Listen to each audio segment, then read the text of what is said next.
Welcome to the Accessible Learning Experience, where we help you turn learning barriers into learning opportunities. On this episode, AIM Center Project Director Cynthia Curry chats with Dr. Eric Moore, Director of Learning Technology at the Kennedy Krieger Institute. Dr. Moore's passion for designing more inclusive learning environments and workplaces has been informed and inspired by his own lived experience with disability and the many roles he has had in education, both in the U.S. and abroad. Here then is our conversation with Dr. Eric Moore. Eric Moore, thank you so much for joining us on the Accessible Learning Experience podcast. You're a longtime friend and partner of the AIM Center. Tell us about your accessibility story. What brought you into this field? Well, thank you so much. It's really exciting to be here and to be a guest on a podcast that I've so enjoyed listening to this point.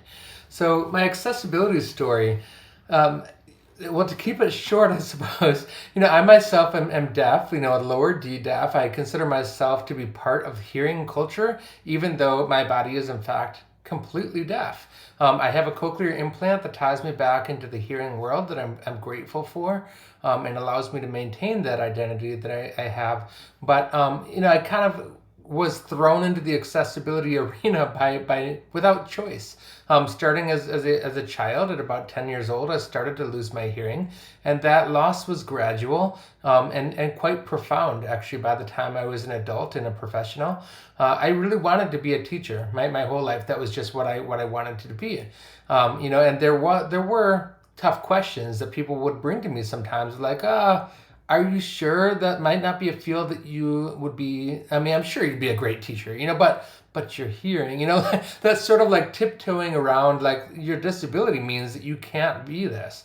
And part of me, I'm not a rebel in the sense that I do so without a cause. But if I have a cause, I don't mind standing up to push back for. I don't think this is right. Like if I believe have the capacity to be a good teacher, then I'm going to be a good teacher, and don't tell me otherwise. So I did, and I was a good teacher, and I loved teaching, and I loved getting to interact with my students. I had a rich career as a teacher for 7 years, teaching literature, philosophy, drama, religion, all these subjects that really involve a lot of conversation. You can't really teach literature by talking to the students, right? It's very much a dialogue. The same thing with philosophy and, of course, drama, right? I went into these things because I loved them, and I wasn't going to allow my disability to prevent me from doing what I felt called to do. And so as I've furthered my career and moved on into my PhD, and moving into teacher education, and then into professional work and instructional design and so forth, I've carried with me that early pushback on the notion that people should be excluded from careers because of their disabilities. Both the classroom and the career. I really feel like I did it in part because of privileges that I have outside of my disability, in part because lots of people were there supporting me through all of that, and because I felt like I wasn't going to let something get in my way. And so now I'm in a position where I feel like I have an opportunity to be a supportive force for others who are going through similar experiences in school or in their careers, to fight for what I think makes the world better when we have people in all the variety at the table, disability being part of that variable tapestry that makes up humanity. Well, Eric, thanks so much for sharing your accessibility story. I know that so many people who are listening, there'll be people who have disabilities, there'll be disabled people who are listening who relate to your story, and then there'll be those of us who may not have disabilities, but we advocate on behalf of those who do to create more accessible learning experiences for them. And I know we're all fired up by your story and your passion. You mentioned a little bit about your career in education. Tell us a little bit more. We know a little bit about your path to getting here. So tell us a little bit about what you've been up to in your education career. Sure.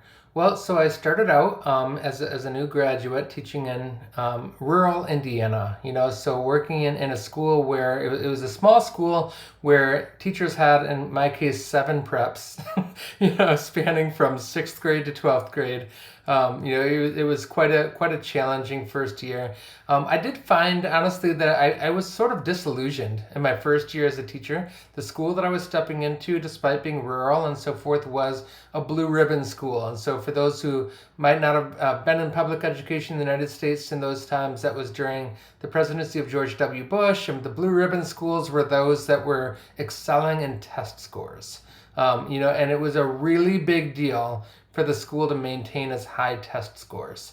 I have some very strong feelings about that I won't spend the podcast going on about, but I'm just not a big fan of test scores or the standardized tests at all, and so it wasn't necessarily a very good fit for me. And so I quickly felt like this school and maybe even this country isn't going to be a good place for me to teach. So I did began searching for other opportunities, and we ended up going from Indiana to Indonesia the next year. So we flew overseas, packed up our meager belongings as newlyweds, and set out for adventure, and ended up in Java, Indonesia, where we taught in international school. And that was really transformative. I feel that was really a much better fit for me, where standardized tests were not a thing. It was an international baccalaureate school. The focus was on developing the learner. It was then that I really had the experience of interacting with a substantial number of people from all over the world, where the first time in my life where I was the minority, where my language was not the language that was spoken in the country, that sort of thing. And it really helped me attune to some of the experiences that my students in Indiana had that I couldn't really relate to at the time. And I feel like that was really an important part in pushing me further into where I already had that natural propensity for accessibility and universal design for learning, even though I didn't know it by name yet.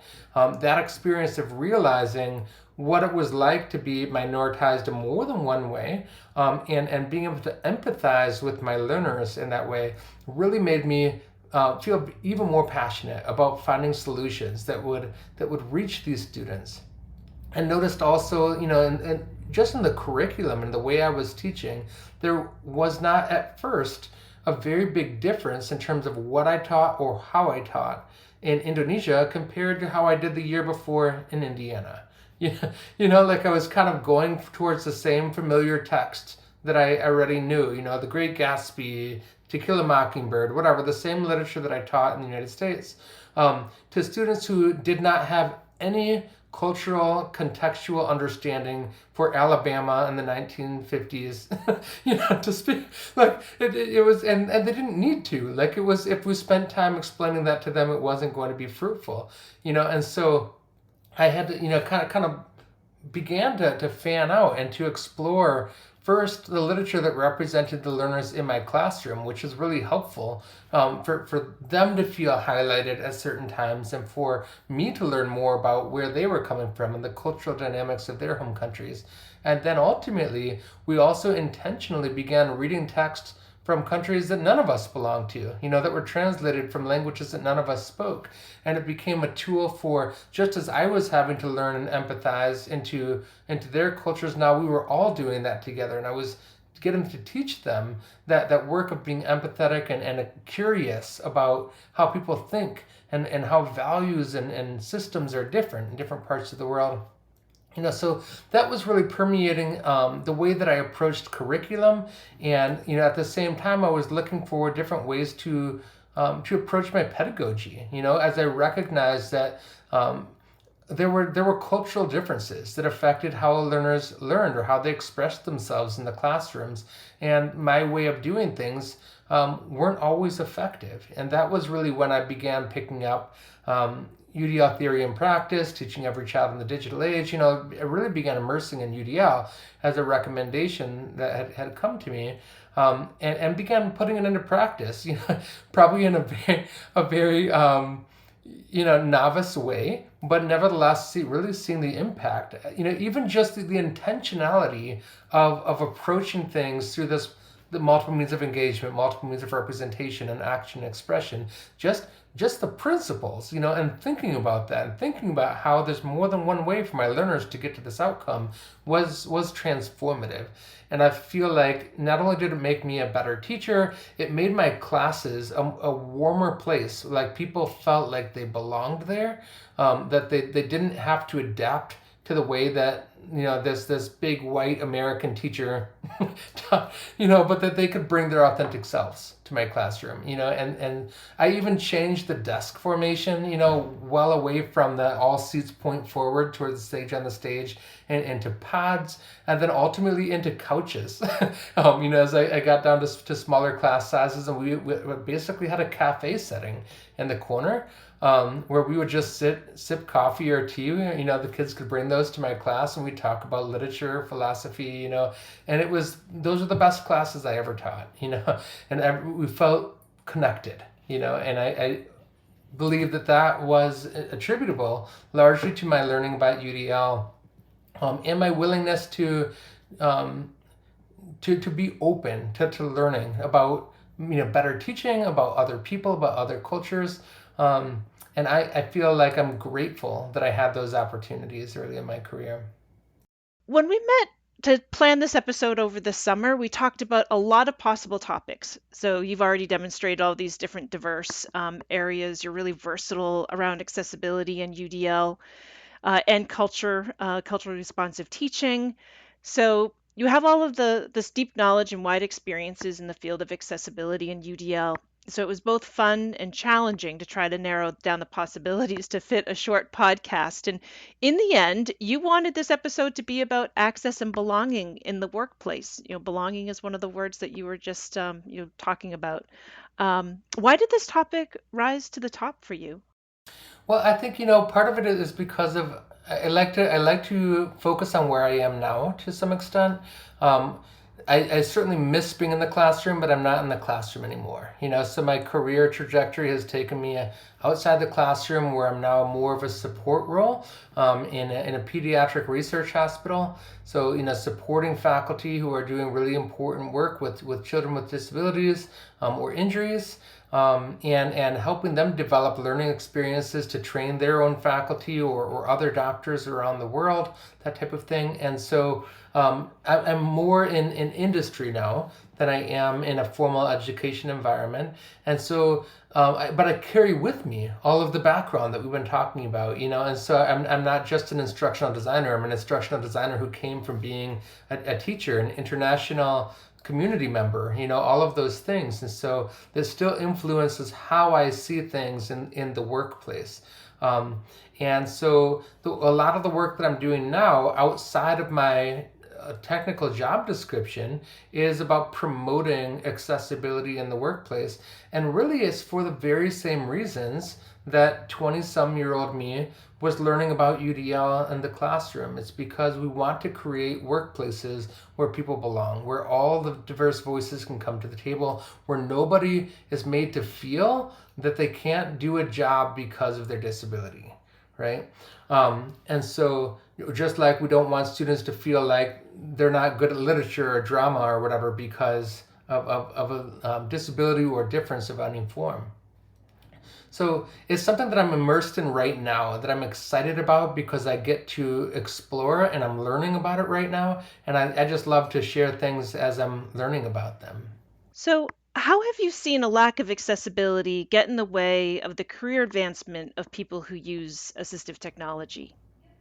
So mainly the way I've seen the lack of accessibility in the way of advancement, I've seen it in two ways. First at my time in a large Southeastern university, and then now at my current employer, I've sort of seen this in different ways. In the university setting, oftentimes what I saw when I was working with faculty, and of course championing accessibility and so forth, was this attitude that people with this type of disability don't become X, Y, or Z, profession, major, whatever. For example, as we were looking to purchase software for drafting, for architectural rendering, I got the statement that, well, if you're blind or if you're low vision, you can't be an architect, right? And I went and I pulled up an article because there was this blind man, man who actually became blind after he was an architect, who is still an architect, and it does a really good job. And his creative accessibility solution, or his assistive technology, is WikiSticks. It's a great article. I think it was in 60 Minutes where he did this interview. But he basically does architectural rendering with WikiSticks, so those wax covered strings basically, and then they use a scanner to convert that into a CAD drafting, on the computer and so forth. And he's giving much more credence to the way a building feels and sounds. He's experiencing architecture in a totally different way. And what he claims and what his firm has found is that he's actually a better architect since he went blind than he was before, because he just is encountering it in a way that very few architects had ever done before, right? And so I shared this with the architectural department, and the argument that I made was that if you were blind, would you come to university with that attitude? To learn to be an architect? Because I wouldn't. It's a chicken and egg thing. If we create systems and spaces where people don't feel they belong, of course they're not going to show up, right? But then you're taking the wrong message away if the message you take away is that they can't.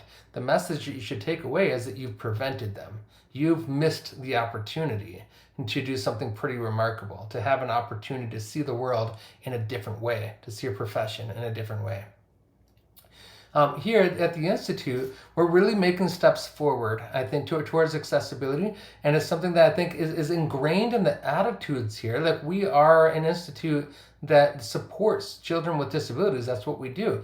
But one place that I feel has been overlooked, perhaps, has been, as we're focusing on accessibility for our end users, for the children and their families, we've sometimes just kind of skipped over, but what about the employees, right? And this isn't just this institute. This is across the board in industry, every industry I've been in, including education. When you talk about accessibility in education, it's about the end users, the end users, the end users. When we talk about accessibility in software, oftentimes looking at the end user, not the one who's developing something with the software. For example, we talk about how to make a PowerPoint presentation accessible. We don't talk about how the PowerPoint platform is accessible to somebody making a PowerPoint as much, And so those are the conversations that I think we need to be having if we're going to be serious about making sure that workplaces are spaces that are warm and welcoming for people with disabilities, for the variability and the new ideas and the new experiences and new perspectives that they bring. That getting past this idea that this is a cumbersome thing that we have to do, or it's a charity or something, and instead seeing we're better because we're making a place at the table for everybody, including the disabled folks among us. Thanks so much for bringing in the story of Chris Downey, Eric, the architect who lost his vision later in life. I would encourage anybody who's not familiar with Chris Downey's story to watch it. I think that, and read about it, because I think that that's such an exemplar that we can all learn from.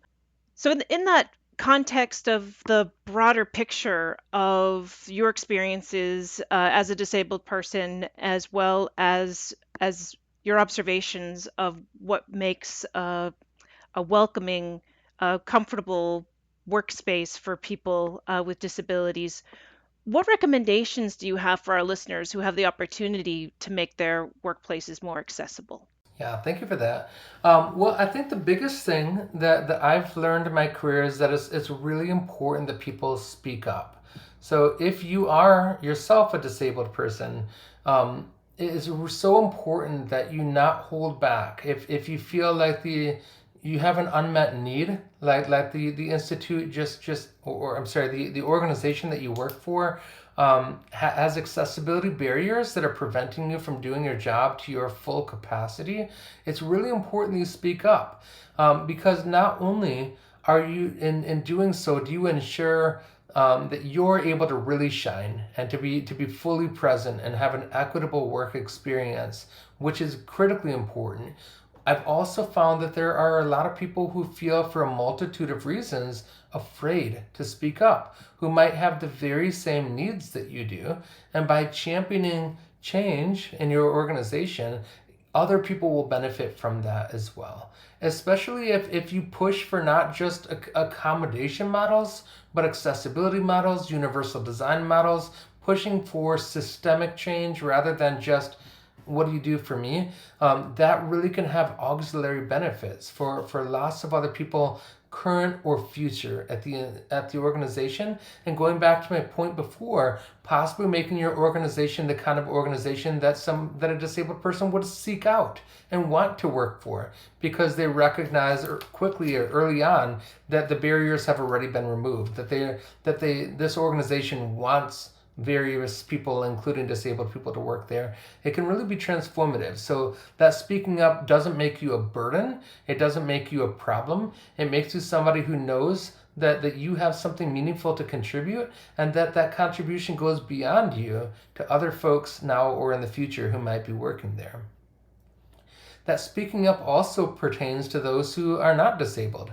If you recognize that there are barriers, there's a good opportunity here to draw attention to the barrier. This does not necessarily mean needing to refer to a certain person, right? You don't want to get in that situation where you're outing somebody, right? But you can say, I recognize that there's an accessibility problem in our conference room. I noticed that our training videos are not closed captioned. I noticed that our website does not have sufficient color contrast, right? Focus on the barriers that you see in the workplace and draw attention to those, to the appropriate people to get those things changed, right? That's being a strong ally for us disabled folks. It is showing that you yourself care about it, and it draws attention to the organization that they should be caring about it too.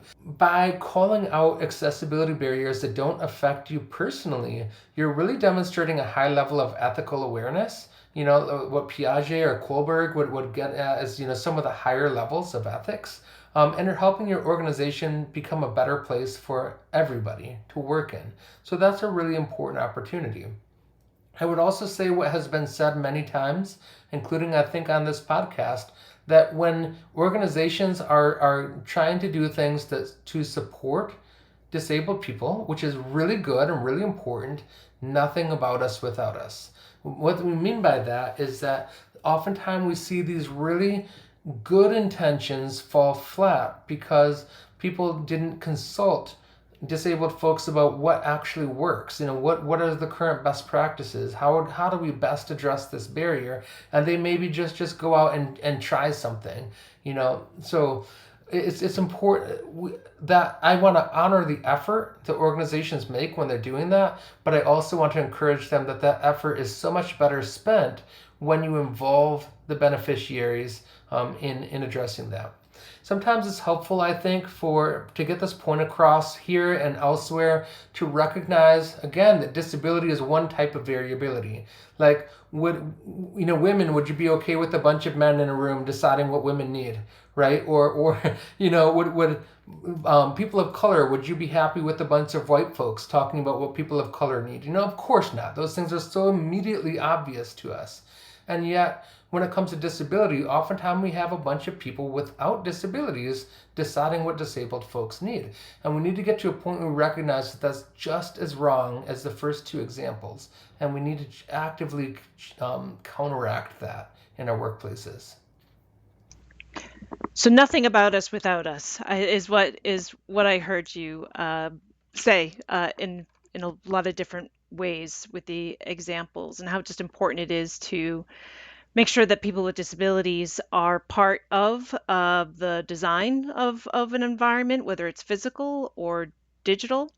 Reminds me of our 4-part video series at the Ames Center, the accessibility across the lifespan. And so many things that you said, I'm really proud to say are also mentioned in that video series around starting a conversation with others about accessibility. That really it should be a community response, and it should not be retrofitting. Sometimes it does necessitate retrofitting, but really we want to think about accessibility from the beginning.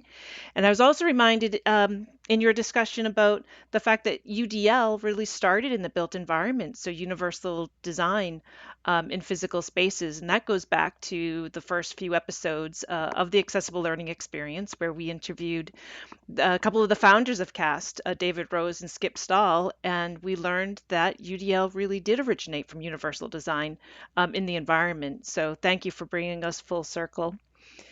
So last question, Eric, is how do we stay in touch with you? I am a 21st century citizen, and so it's easy to find me if you try. You can find me on Twitter with the handle at Innospire. That's INNOSPIRE EDU, Innospire EDU. They can also find my website, innospire.org, where I do consultations and keynotes and good stuff like that. Or just reach out to me by email. You can reach me at drejmoore@innospire.org.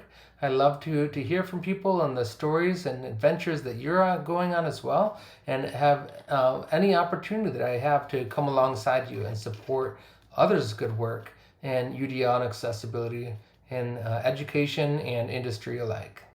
Eric, thanks so much for joining us today. We really appreciate you spending the time with us. We know how busy you are, how in demand you are. I know that this podcast is going to attract a lot of attention, and we're really proud that you were a guest on the Accessible Learning Experience. Thanks so much again.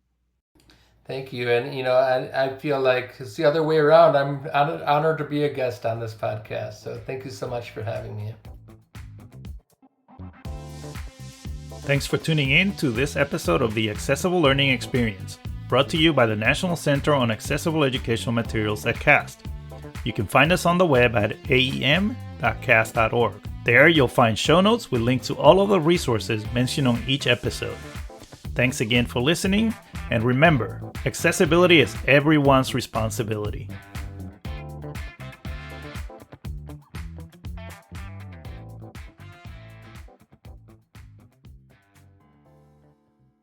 The contents of this podcast were developed under a cooperative agreement with the U.S. Department of Education. However, those contents do not necessarily represent the policy of the U.S. Department of Education, and you should not assume endorsement by the federal government.